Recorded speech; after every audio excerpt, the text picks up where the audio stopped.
ಮೂರು ಸಲ ಪಂಚಾಮಿ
ನಮೋ ಬುದ್ಧಾಯ. ಇಂದಿನ ದಿವಸ ಬಿಜಾಪುರದಲ್ಲಿ ಅಂಬೇಡ್ಕರ್ ಭವನದಲ್ಲಿ ವರ್ಷವಾಸ ಕಾರ್ಯಕ್ರಮ ನಿಮಿತ್ತವಾಗಿ ಬಿಜಾಪುರದ ಎಲ್ಲ ಉಪಾಸಕಿಯರು ಚಿವರದಾನ ಕಾರ್ಯಕ್ರಮವನ್ನು ಆಯೋಜನೆ ಮಾಡಿದ್ದಾರೆ.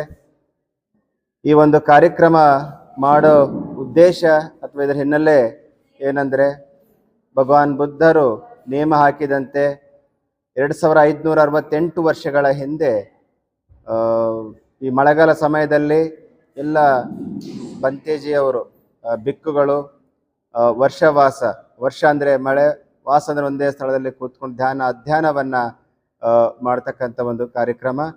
ಅದಕ್ಕೆ 3 ತಿಂಗಳ ಆದ ಮೇಲೆ ಬಂತೇಜಿಯವರು ತಮ್ಮ ಪ್ರಚಾರಕ್ಕೆ ಹೊರಗಡೆ ಹೊರಡ್ತಾರೆ.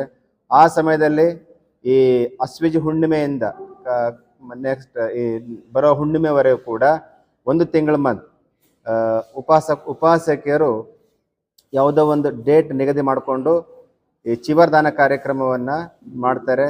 ಯಾಕೆ ಅಂತಂತಂದರೆ, ಎಲ್ಲಕ್ಕಿಂತ ದೊಡ್ಡ ದಾನ ಭಿಕ್ಷುಗಳಿಗೆ ಚಿವರ ದಾನ.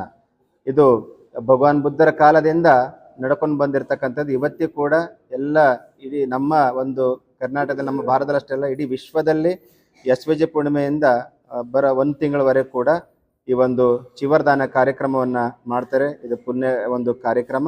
ಅದಕ್ಕೆ ಇವತ್ತು ಈ ಬಿಜಾಪುರದಲ್ಲಿ ನಮ್ಮ ಎಲ್ಲ ಶ್ರದ್ಧಾವನ ಉಪಾಸಕರು ಈ ಕಾರ್ಯಕ್ರಮವನ್ನು ಆಯೋಜನೆ ಮಾಡಿದ್ದಾರೆ. ಈ ಪುಣ್ಯದ ಕಾರ್ಯಕ್ರಮ ಆಯೋಜನೆ ಮಾಡಿದ್ದಾರೆ. ಈ ಪುಣ್ಯದಿಂದ ಅವರೆಲ್ಲರೂ ಕೂಡ ಮಂಗಳವಾಗಲಿ ಅಂತ ಹೇಳುತ್ತಾ, ಮತ್ತು ಮಾಧ್ಯಮ ಮಿತ್ರರು ತಮ್ಮೆಲ್ಲರೂ ಕೂಡ ಮೈತ್ರಿಪೂರ್ಣವಾಗಿ ನಾವು ಮಂಗಳನ್ನು ಹಾರೈಸಿ, ಈ ಒಂದು ಕಾರ್ಯಕ್ರಮ ವಿಶೇಷವಾಗಿ ನಮ್ಮ ಶ್ರೀಲಂಕಾದಿಂದ ಸಂಗನಂದ್ ಮಹಾತೇರ ಅವರು ಕೂಡ ಬಂದಿದ್ದಾರೆ.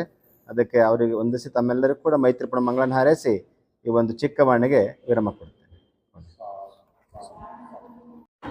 ನಾಡಿನ ಜನತೆಗೆ ನಮೋ ಬುದ್ಧಾಯ ಜೈ ಭೀಮ್. ಇಂದು ವಿಜಯಪುರ ನಗರದ ಅಂಬೇಡ್ಕರ್ ಭವನದಲ್ಲಿ ವರ್ಷವಾಸವನ್ನು ನಾವು ಆಚರಣೆ ಮಾಡ್ತಾ ಇದ್ದೇವೆ. ವರ್ಷವಾಸದ ಸಮಾರೋಪ ಸಮಾರಂಭದ ಕಾರ್ಯಕ್ರಮ ಇಲ್ಲಿ ಜರುಗ್ತಾ ಇದೆ. ನಾಡಿನ ಜನತೆ ಇದರೊಳಗೆ ಪಾಲ್ಗೊಂಡು, ಇದು ಒಂದು ಬೌದ್ಧ ಧರ್ಮದ ಏನು ಭಗವಾನ್ ಬುದ್ಧರು 2500 ವರ್ಷಗಳ ಪೂರ್ವದಲ್ಲಿ ಈ ಸಂಪ್ರದಾಯವನ್ನು ಇಡೀ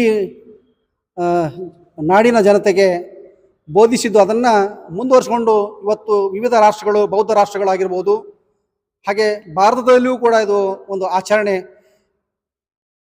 ಮಾಡ್ತಾ ಇದ್ದೇವೆ. 3 ತಿಂಗಳ ಕಾಲ ಬೌದ್ಧ ಭಿಕ್ಕುಗಳು ಒಂದೇ ಕಡೆ ವಾಸವಾಗಿ ಧಮ್ಮ ಅಧ್ಯಯನ ಮಾಡೋದ್ರ ಜೊತೆಗೆ ಬೌದ್ಧ ಉಪಾಸಕರಿಗೆ ಮಾರ್ಗದರ್ಶನ ಮಾಡೋದ್ರ ಜೊತೆಗೆ ಅವರು ಈ 3 ತಿಂಗಳ ಕಾಲವನ್ನು ಒಂದೇ ಕಡೆ ಕಳೀತಾರೆ. ತದನಂತರ 3 ತಿಂಗಳ ಮುಕ್ತಾಯ ಆದ ನಂತರ ಅವರಿಗೆ ವಸ್ತ್ರ ವಿನ್ಯಾಸ ಆಗಿರ್ಬೋದು, ಅವರಿಗೆ ಬೇಸಿಕ್ ಅವರಿಗೆ ಮೂಲ ಸೌಕರ್ಯಗಳನ್ನು ಕೊಡುವಂಥ ಕಾರ್ಯಕ್ರಮ ಇದಾಗಿದೆ. ಅವರಿಗೆ ಚಿವರ್ ದಾನ ಆಗಿರ್ಬೋದು, ಅವರಿಗೆ ತಗುಲುವಂಥ ಎಲ್ಲ ಮೂಲ ಸೌಕರ್ಯಗಳನ್ನು ನಾವು ಇವತ್ತು ಅವರಿಗೆ ಕೊಡುವಂಥ ಒಂದು ಪದ್ಧತಿ ಇದೆ ಬೌದ್ಧ ಧರ್ಮದಲ್ಲಿ. ಆ ಕಾರ್ಯಕ್ರಮವನ್ನು ಇವತ್ತು ಅಚ್ಚುಕಟ್ಟಾಗಿ ಬಿಜಾಪುರ ಜಿಲ್ಲೆಯಲ್ಲಿ ನಾವು ನೆರವೇರಿಸ್ತಾ ಇದ್ದೇವೆ. ನಾಡಿನ ಜನತೆಗೆ ಒಳ್ಳೆಯದಾಗಲಿ, ನಾಡು ಸುಭಿಕ್ಷವಾಗಲಿ ಅಂತ ಹೇಳಿ ಈ ಸಂದರ್ಭದಲ್ಲಿ ಹಾರೈಸಿ, ಈ ಬೌದ್ಧ ಧರ್ಮದ ತಳಹದಿ ಮೇಲೆ ಭಾರತ ನಿರ್ಮಾಣವಾಗಲಿ ಮತ್ತು ಶಾಂತಿಯನ್ನು ನೆಲೆಸಲಿ ಅಂಥೇಳಿ ನಾವು ಈ ಸಂದರ್ಭದಲ್ಲಿ ಬಯಸಿ ಈ ಕಾರ್ಯಕ್ರಮಕ್ಕೆ ತಮ್ಮೆಲ್ಲರನ್ನ ಅಭಿನಂದನೆಗಳನ್ನು ಸಲ್ಲಿಸ್ತಾ ಇದ್ದೀನಿ. ಎಲ್ಲರಿಗೂ ನಮ್ಮ ಬುದ್ಧಾಯ ಜೈ ಭೀಮ್. ಪ್ರತಿ ವರ್ಷದಂತೆ ಈ ವರ್ಷವೂ ಕೂಡ ಭಾರತೀಯ ಬೌದ್ಧ ಮಹಾಸಭಾ ಹಾಗೂ ಸಮತಾ ಸೈನಿಕ ದಳದ ವತಿಯಿಂದ ಆಷಾಢ ಹುಣ್ಣಿಮೆಯಿಂದ ಇಲ್ಲಿವರೆಗೆ ವರ್ಷವಾಸ ಕಾರ್ಯಕ್ರಮವನ್ನು ಸತತವಾಗಿ 3 ತಿಂಗಳ ಕಾಲ ಪ್ರತಿ ಭಾನುವಾರ ಮತ್ತು ಪ್ರತಿ ಹುಣ್ಣಿಮೆಯಂದು ಎಲ್ಲರೂ ಸಾಮೂಹಿಕ ಬುದ್ಧ ವಂದನೆ ಮತ್ತು ಧಮ್ಮ ಪ್ರವಚನವನ್ನು ನೆರವೇರಿಸ್ಕೊತಾ ಬಂದು ಇವತ್ತು ಅಂತಿಮವಾದ ದಿನ. ಪೂಜ್ಯ ಬಂತೆ ಸಂಗಾನಂದ ಮಹಾತೇರು ಶ್ರೀಲಂಕಾದಿಂದ ಆಗಮಿಸಿದ್ದಾರೆ.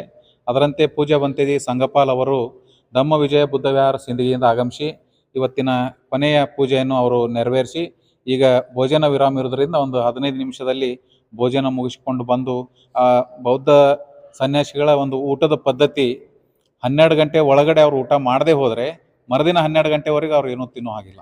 ಆದ್ದರಿಂದ ಆ ನಿಯಮವನ್ನು ನಾವು ಜಗತ್ತಿನಾದ್ಯಂತ ಪಾಲನೆ ಮಾಡ್ಕೋತಾ ಬಂದಿದ್ವಿ ಮತ್ತು ಭಾರತದಲ್ಲಿ ಕೂಡ ಭಾರತೀಯ ಬೌದ್ಧ ಮಹಾಸಭಾ ಮತ್ತು ಸಮತಾ ಸೈನಿಕದ ಈ ಕಾರ್ಯಕ್ರಮವನ್ನು ಪ್ರತಿ ವರ್ಷದಂತೆ ಈ ವರ್ಷವೂ ಕೂಡ ನಾವು ಮಾಡ್ತಾ ಬಂದಿದ್ದೇವೆ.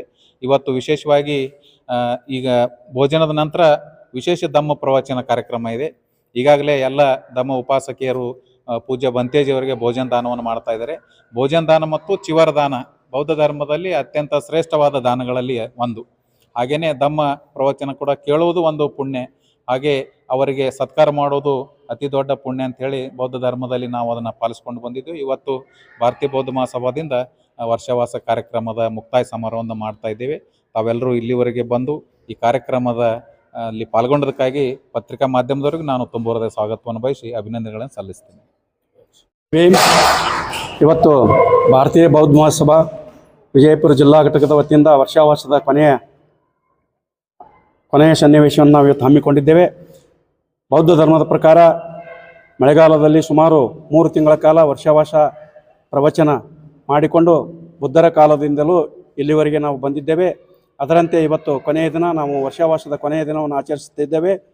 ಸಿನಿಗೆಯಿಂದ ಸಂಘಪಾಲ್ ಬಂತೇಜಿ ಮತ್ತು ಶ್ರೀಲಂಕಾದಿಂದ ಕೂಡ ಬಂತೇಜಿ ಬಂದು ನಮಗೆ ಒಂದು ಧಮ್ಮದಾನವನ್ನು ಮಾಡಿದ್ದಾರೆ.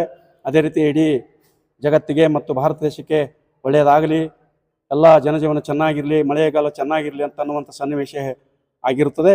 ಅದೇ ರೀತಿ 12 ಗಂಟೆಗೆ ಊಟವನ್ನು ಮುಗಿಸಿಕೊಂಡು ಇವತ್ತು ಎಲ್ಲ ಬಂತೇಜಿಗಳು ಬಂದು ಮತ್ತು ಪ್ರವಚನ ಮಾಡಿ ಎಲ್ಲರಿಗೆ ಆಶೀರ್ವಾದ ಮಾಡಿ ಸುಖ ಸಂತೋಷ ನೆಮ್ಮದಿ ಸಿಗಲಿ ಎನ್ನುವ ಒಂದು ಭರವಸೆಯಿಂದ ನಾವು ಕಾಪಾಡಿಕೊಂಡು ಬಂದಿದ್ದೇವೆ. ಇಲ್ಲಿ ಇವತ್ತಿನ ದಿನ ಇಡೀ ಜಗತ್ತಿನಾದ್ಯಂತ ಇದೇ ಸನ್ನಿವೇಶವನ್ನು ಆಚರಿಸಿಕೊಂಡು ಬಂದಿದ್ದೇವೆ. ತಮ್ಮೆಲ್ಲರಿಗೂ ಜೈ ಭೀಮ್, ನಮ್ಮ ಬುದ್ಧಾಯ.